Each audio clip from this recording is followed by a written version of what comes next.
Okay, so this is what we call a live-in flip. So obviously this thing needs a little bit of work, but it's in an awesome location and it still has Christmas lights on it. So there are great things about it. There are things that need a little bit of love, but this is a great opportunity for a first-time home buyer looking to build some equity and get their foot in the door.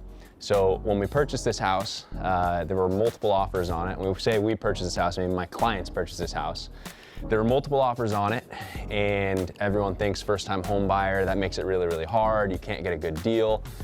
Those things are false. So we were able to beat out 2 other offers. One of them was a cash offer, but they trusted our team a little bit more and decided to go with us. And when we got the appraisal back on this house, it was actually $20,000 higher than our contract price. So we put this under contract at $480 and it appraised at $500 right away. So my clients essentially made $20,000 just by purchasing this house at the price they're buying it at. And as you'll see in here, there's a lot more room for growth just because of the type of house it is and where it's located. So let's check it out. So beauty of this house. You have a lot to work with here. It's structurally in great shape. It's a good size. It's a good location. Will be a great rental down the road too if they choose to go that direction.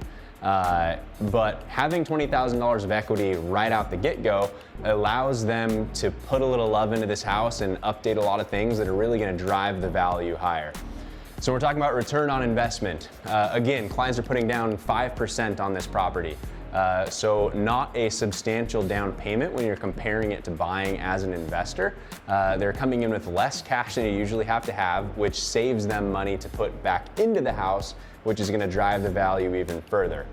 Now, if you are my clients and you're looking at how do I make money at this at the end of the day, the beauty of something like this when you're buying it and living in it is that you're avoiding capital gains. So as they live here and they do work to the house and they update things and make it nicer and improve the value, not only are they forcing appreciation from their updates, when they go to sell 3 or 5 years from now and they've lived here, they're not going to have to pay any capital gains on the appreciation that they've created in this property. The difference between a house like this and maybe the ADU house, this is more of an equity play than a cash flow play. So we're looking at a multi-family house or something that has more than one unit on the piece of property. We're trying to find something that will cash flow and that will put money in our pocket each month that we can use as a rental long term. Something like this, yes, it can be used as a rental long term, but what we're really looking at in a property like this is how can we build equity by improving the property, making it nicer if it already has a good footprint to work with. So with this house, one of the unique things about it is it's in great shape. You can move right in, you can live here. You don't have to really worry about ripping up walls or remodeling bathrooms or doing anything crazy, but there's still a lot of room for growth. And we actually have a basement that is partially finished downstairs. It's gonna add square footage and increase the value here. Obviously you can do some new paint in here, you can finish the floors. There's a lot of little updates here and there that can drive the value. And when we're talking about equity, we're talking about the difference between how much we owe and what the property is worth. So if we're coming into the door with $20,000 in equity and we can put a little bit of work into the property while we live here and we can raise the value just by what we do to the property, then we can compound that with what the market's doing. Now we've built a ton of equity in this property. So we didn't buy this to come in and get cash flow and have a rental and do that right away. And there's not a right or wrong approach. It just depends on the strategy. So this strategy, coming in as an owner occupant, we're gonna add a ton of value to the property, but in a different way, in looking at it from an equity standpoint versus a cash flow standpoint.